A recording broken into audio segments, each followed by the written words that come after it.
Hospital में अक्सर लोग अपनी जान बचाने के लिए जाते हैं, लेकिन एक हॉस्पिटल ऐसा हुआ करता था जहां जो भी जाता था वो अपनी जान बचा कर नहीं बल्कि अपनी जान को गवा कर आता था। और ऐसा क्या था वहाँ पर जिसकी वजह से लोग वहाँ पर गायब हो रहे थे? उसके पीछे एक राज छुपा है। वो राज जिसे अगर आप जान गए तो आपकी रातों की नींद उड़ जाएगी। लेकिन वो जानने से पहले हेलो गाइस स्टोरीज। गाइस, इस राज का पर्दा उठाने के लिए रवि नाम का व्यक्ति उस हॉस्पिटल में अपने ट्रीटमेंट के बहाने से जाता है। लेकिन जैसे ही वो हॉस्पिटल में एंटर करता है वो अपने ऊपर से कंट्रोल खो देता है। उसे लगता है कि बॉडी तो उसकी है लेकिन आत्मा किसी और की है। वो अंदर गया तो उसने देखा हॉस्पिटल पूरे तरीके से खाली था। उसने आवाज लगाई, कोई है यहाँ पर? मुझे अपना चेकअप करवाना है। तभी उसने देखा एक व्हील चेयर अपने आप, मतलब कोई उसे धक्का नहीं दे रहा था, वो बस अपने आप उसकी तरफ आ रही थी। वो ये देख कर लौटने ही वाला होता है, तभी एक सोनिया नाम की नर्स आती है जो आवाज लगाती है, क्या हुआ आपको सर? रवि उस एनवायरनमेंट की वजह से काफी डरा हुआ था। फिर भी डरते हुए वो पूछता है कि यहाँ पर डॉक्टर कहाँ मिलेंगे, मुझे उनसे मिलना है। सोनिया कहती है आप मेरे साथ आइए, मैं आपको डॉक्टर के कैबिन में ले चलती हूँ। वहाँ ले जाकर वो कहती है कि आप यहाँ पर बैठो, डॉक्टर थोड़ी ही देर में आते ही होंगे। गाइस, रवि काफी देर तक वहाँ पर बैठकर डॉक्टर का इंतजार करने लगा। लेकिन काफी देर तक डॉक्टर के ना आने पर वो ये सोचता है कि मैं हॉस्पिटल में देख कर आता हूँ। जैसे ही वो अपनी चेयर से उठता है वहाँ की लाइट्स बहुत तेजी से फ्लिकर होने लगती हैं। वो जब उस कैबिन से बाहर निकलता है तो नर्स का भी दूर दूर तक कोई पता नहीं था और ना डॉक्टर का। रवि ये सोचकर काफी क्यूरियस और स्ट्रेंज भी फील करता है कि अभी तो नर्स आई थी और उसने बोला था डॉक्टर भी आएगा, तो ये लोग गए कहाँ? जैसे ही वो धीरे धीरे उनकी खोज करने के लिए आगे बढ़ रहा है उसे एक बहुत तेज सी स्मेल आती है।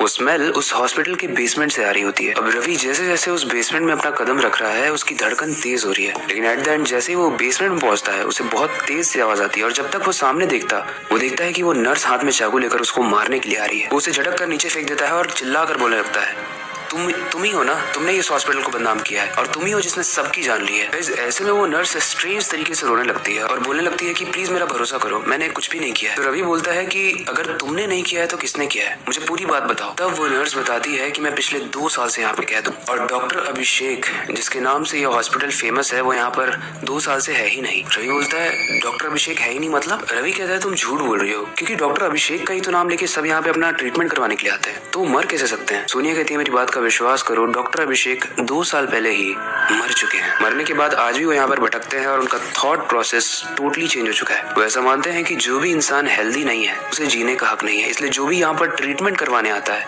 वो उसे मार देते हैं। दरअसल बात यह है कि जब वो इंसान थे, यानी जब उनकी मृत्यु नहीं हुई थी, तब भी वो यही काम करते थे। दुनिया को तो पता था कि वो लोगों को बचा रहे हैं, लेकिन वो बचाते नहीं थे। इस हॉस्पिटल में 2 फेमस डॉक्टर हुआ करते थे, डॉक्टर सुनील और डॉक्टर अभिषेक। और जितने भी सक्सेसफुल ऑपरेशन थे वो डॉक्टर सुनील करते थे, लेकिन जितने भी ऑपरेशन से लोग मरते थे वो सारे ही अभिषेक करते थे। डॉक्टर सुनील के जाने के बाद अभिषेक की इस थॉट प्रोसेस का मुझे पता चल गया था, यानी उस नर्स को पता चल गया था। और जैसे ही उस नर्स को पता चला वो पुलिस स्टेशन जाती है ये सारी चीजों को बताने के लिए, लेकिन रास्ते में उसे डॉक्टर अभिषेक मिलते हैं और उसे कन्विंस करने लगते हैं, उसे थ्रेट देने लगते हैं कि अगर तुमने पुलिस स्टेशन में बताया तो तुम्हारे लिए अच्छा नहीं होगा। थोड़ी ही देर बाद इन दोनों में बहस हाथापाई में बदल जाती है और जब ये नर्स डॉक्टर अभिषेक को धक्का देती है तो उनका सर जाकर एक कार से लड़ता है, जिससे डॉक्टर अभिषेक की मौत हो जाती है।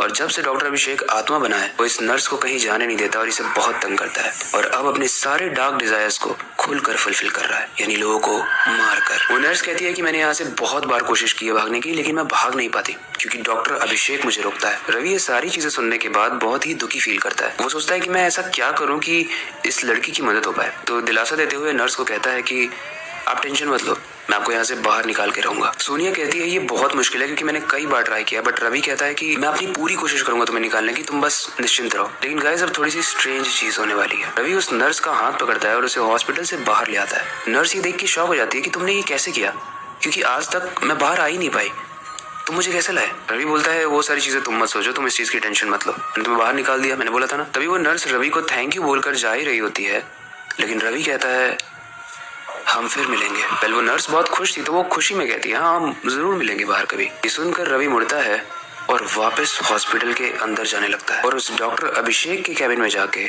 उस डॉक्टर का कोट और हार्टबीट चेक करने वाला स्टेथोस्कोप पहन लेता है और चेयर पर मुस्कुराते हुए बैठकर ये कहता है कि मैं वापस आ गया।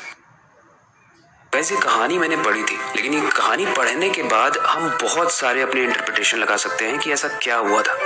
वेल आपको क्या लगता है? मेरे एक इंटरप्रिटेशन के हिसाब से शायद डॉक्टर अभिषेक रवि के अंदर आ गया था और उसने रवि को इसलिए शायद ना मारा हो, शायद क्योंकि रवि अनहेल्दी नहीं था, वो अपना एक्चुअली में ट्रीटमेंट कराने नहीं आया था, बल्कि वो इस चीज को जानने आया था कि उस हॉस्पिटल में चल क्या रहा है, क्योंकि डॉक्टर अभिषेक तो उन्हीं लोगों को मारता था जो कि अनहेल्दी होते थे। वेल, इसके बहुत सारे इंटरप्रिटेशन हो सकते हैं। आपको क्या लगता है? आप कमेंट सेक्शन में जरूर बताना। इस कहानी से रिलेटेड कोई भी फीडबैक हो आप कमेंट सेक्शन में बता सकते हो। बाकी ये वक्त आ चुका है इस स्टोरी को एंड करने का और नई स्टोरी पर काम करने का, लेकिन जाने से पहले बस एक ही चीज करना चाहूंगा, स्टोरीज डिफरेंट होती हैं बट एंड वाला पार्ट नहीं। तो अपनी क्यूरियोसिटी को डाई मत होने देना, नई चीजें सीखते रहना अपने बेड के नीचे और खिड़की के बाहर जरूर देख लेना। मिलते हैं अगली वीडियो में।